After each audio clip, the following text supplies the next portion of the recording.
Here's the deal. The Terrifier franchise has some of the most brutal, heinous, barbarous, inhumane kills in pretty much all of horror. But does that actually make the movies good? Come roll with your boy Tech and let's see what Damien Leone's Terrifier franchise is talking about.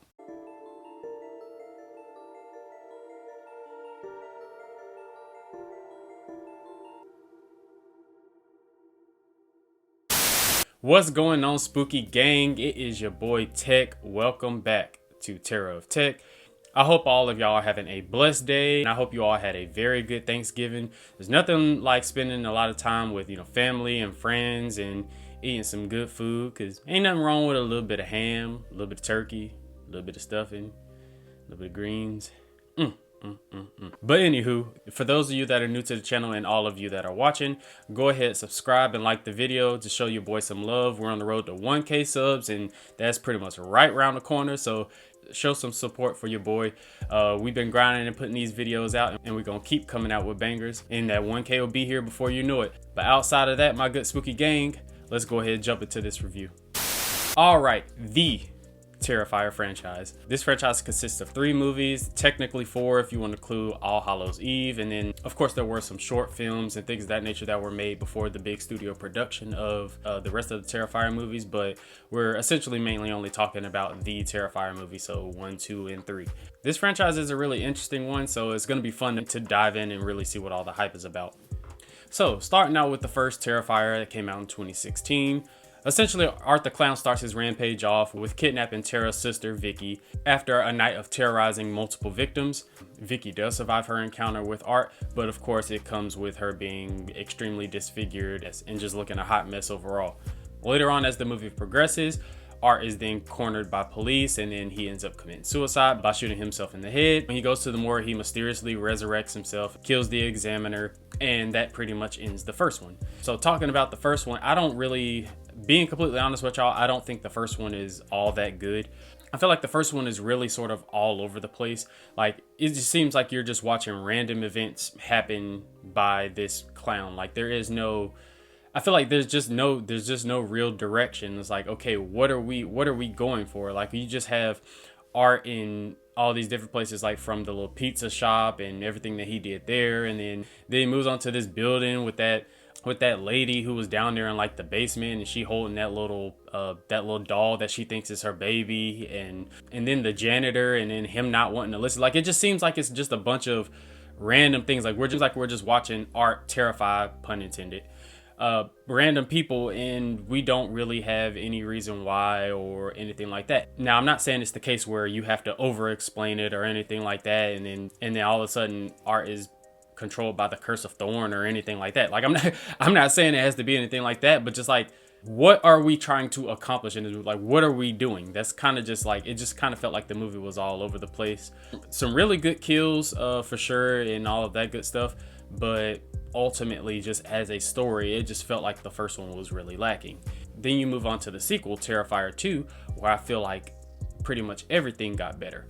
So in Terrifier 2, of course, Art returns, and he's resurrected by supernatural forces, and Art begins another murderous rampage targeting Sienna and her younger brother Jonathan this time. And throughout this movie, there was a lot of symbolism with Sienna and wearing her little costume with the wings, and everything that signifies in terms of her relationship with her dad. And she eventually starts to discover this mystical connection between her father and Art, and which pretty much leads her to this haunted carnival place. And so in the final act, Sienna seemingly is drowned, and then she resurrects herself and then uses this sword, which has some type of, like I said, mystical or magical powers, which is pretty much the only thing that truly affects Art. So she uses that magical sword that her father gave her, and then uses it to defeat Art and cut off his head. And of course, in horror movie fashion, even with his head cut off, you still see Art sitting there smiling with a very sinister smile. And then we see in the credits that Art somehow, through Vicky, who is now possessed by some demon, essentially gets his decapitated head back, and now he's back again for a Terrifier 3. This movie, like I mentioned, I think is much better than the first one. Now, I'm not saying that this movie just happens to be just some great movie, but you can just genuinely see more of a direction and like something that the story is actually moving towards and what they're trying to do and what they're trying to accomplish. Is more of a and with having Sienna and Jonathan, that gives you some characters to actually care about. I mean, don't get me wrong, the girl who we thought was gonna be the lead girl in the first movie and she ended up getting killed, I thought she was good, but we didn't necessarily care for them as much. We care about Jonathan and Sienna a little bit more than we ever cared about any character in the first one, so that was always going to be a plus. And then of course, talking about kills, even more brutal kills. Like I said, the bedroom scene, killing Sienna's friend, was, like I said, easily one of the most brutal things I've ever seen in my life. And that's something I'm gonna mention later, and I'll talk more about, you know, how the kills are and how I feel about them. But yeah, just extremely brutal kills where it's just like, golly, the pacing is better. Just overall, just like I said, just a better made movie than the original. So then comes around Terrifier 3. And with this movie, of course, Art's coming back and he's terrorizing, but this time with his partner, Vicky, or Victoria, whatever you want to call her. And they go around terrorizing Sienna's family and her Uncle Greg and her Aunt Jess, and in some really gruesome ways. This essentially lures Sienna right back into a deadly confrontation with Art and Vicky, and then that's when she discovers even more about, you know, the supernatural connection that she has with, you know, her dad, and then the sword and everything that entails. And mind you, for the story, this movie is 5 years after the events of Terrifier 2, so you also get to see a lot of the trauma and how things have affected Sienna over time. Like, she talked about how she had to be in a mental hospital and all that good stuff to try to really get over the attacks that happened to her. I mean, yeah, I can understand how that was truly impactful to her and in a negative way, and she's just trying to recover from that.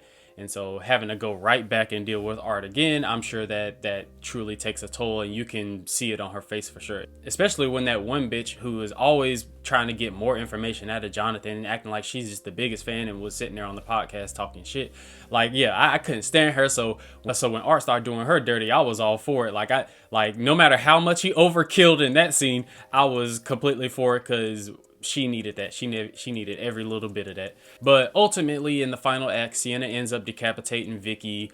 She comes into this dilemma where her little cousin Gabby sort of falls into this little misty supernatural hole that was caused by Vicky's dead body, that sort of just like was like acid and like ate away at the floor, and then it just turned into this gigantic hole. Sienna has Art pinned up against the wall with the sword, but she has to make a decision. Okay, am I gonna go try to save Gabby, or am I still gonna try to finish this guy off? She ends up running towards Gabby to try to save her. Gabby falls in the little hole. Because it's supernatural, you can already tell that it's probably going to lead up to Sienna having to save her in the next movie. But then, of course, you know, after she falls in the hole in the way and Sienna turns around, of course, Art is already gone. And like I said, it just leaves you hints for basically showing that there's going to be another movie, and it's probably going to be centered around, you know, Sienna trying to, one, potentially find out what actually happened to Jonathan. And that's another thing I want to mention a little bit later, is just, do you think Jonathan is actually dead or not? To potentially save Jonathan if he even is alive, and then Gabby, you know, in some way, shape, or form, and then finally put an end to Art once and for all. From a technical aspect, once again, you can see that every single aspect of what makes a good movie, Terrifier 3 did improve on. So the acting overall is better. I think Art is actually at his best in this movie. Except more of a sense of direction. So it's like, okay, you're not over explaining why he's doing a lot of the things that he does, but there has to be some resemblance of a motive to even make it make sense and have, you know, recurring characters and things of that nature. And so you do get that in this movie. You do get more of a sense of direction where it's like, okay, he's going back after Sienna and Jonathan and the whole nine, and, you know, he's accompanied by Vicky and all this good stuff. So like, okay, we get it. That's good. But that's just something that really lacked in the first one, and then, like I said, still lacked some in the second one as well.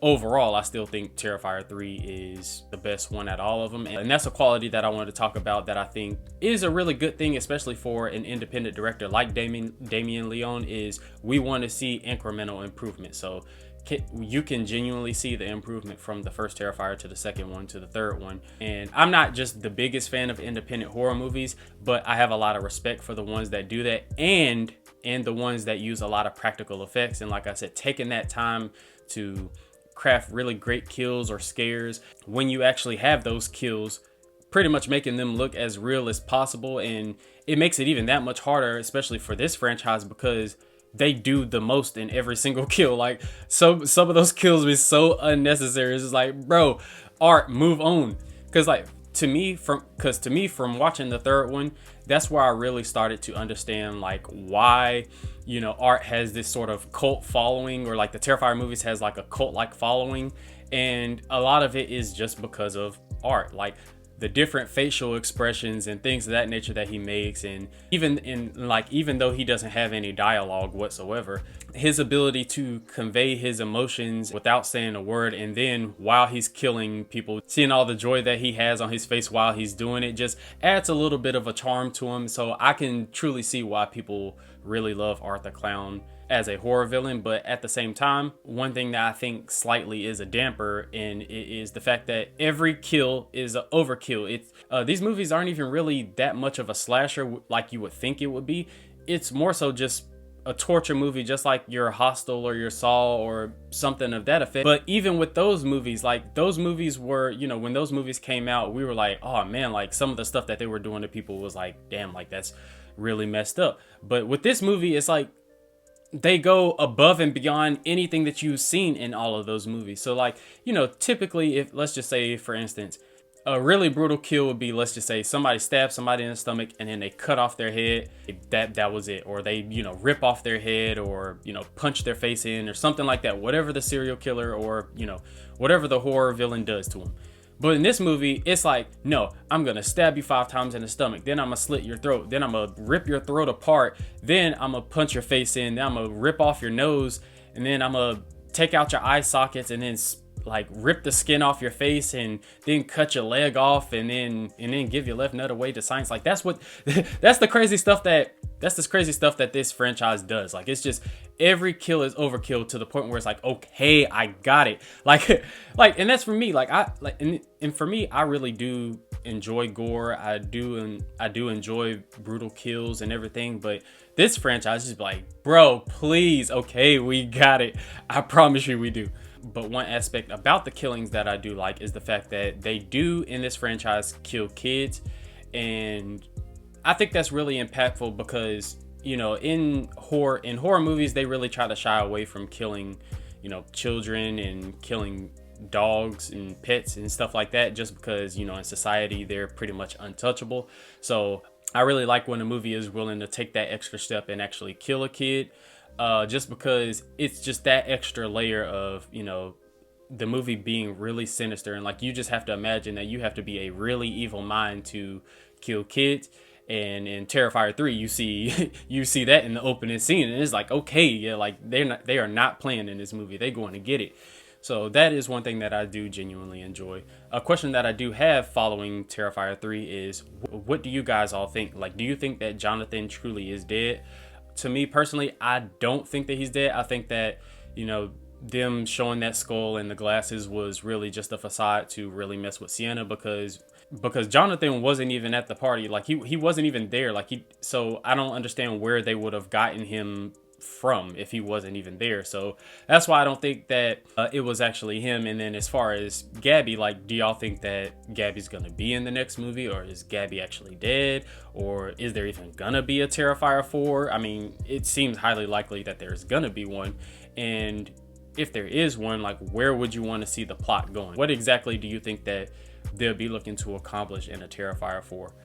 Like I said, I think that is going to be the case where Sienna is going to have to go in and save Gabby, and then I think in some way, shape, or form, Jonathan is still going to be alive, and then they'll probably finish Art off for pretty much for the last time, even though it seemed like in every single movie he had like an ultimate demise, but somehow he just magically comes back just like every other horror villain. I mean, that just is what it is. But yeah, Spooky Gang, like, when I think about this franchise overall, I think it's all right. You know, I think it's all right. It's not, to me, it's not really a franchise that I'm ever gonna really rewatch. I think it's pretty decent for shock value, especially with a lot of those kills and like how crazy they are. Just to me, I don't think you get enough story or plot or, like I said, direction to really drive these movies home. Like, story and plot is not the strong point by any stretch of the imagination, and not necessarily saying that it has to. There's just so much meat left on the bone when it comes to a story aspect that it's just like, I just don't know too much of what I'm watching for. And then with the kills, as much as I do love creative and really gory kills, these movies are just too much. Like, it's just like, okay, we got it, you killed them. Now they're just like overkilled. Like, you don't even know what happened to them. That's how bad they got killed. All that stuff combined just really can weigh the movies down. But like I said, overall, I think they're all right. I think as a whole franchise, it's all right. The people who love the movies for art, I can pretty much understand that, just because, like I said, there is a level of charm to them. But for the people who love the movies for the movies, I genuinely, I don't know. I don't get loving these movies. You can somewhat enjoy them, but loving, that's a stretch. But overall, like, if I had to give this franchise a rating, I would probably say, starting out, Terrifier 1 would be like maybe like a 4. Yeah, probably like a 4 out of 10. Then Terrifier 2 would be like probably be a 5, and then Terrifier 3 will be a 6. Like, that's pretty much as best as it's gonna get. 6 will be the highest for this franchise, I believe, just because there's so many other elements that make great movies that this movie pretty much lacks in. It's just, this is one of the movies, as long as you can stomach gore, it's just gonna be, a party time Friday night movie that you throw on and you just want to see somebody get killed in the worst way possible. That's pretty much what this franchise is for. So as a whole, if you average that whole thing out, then this franchise is roughly about round of 5. So that's just gonna be what it is.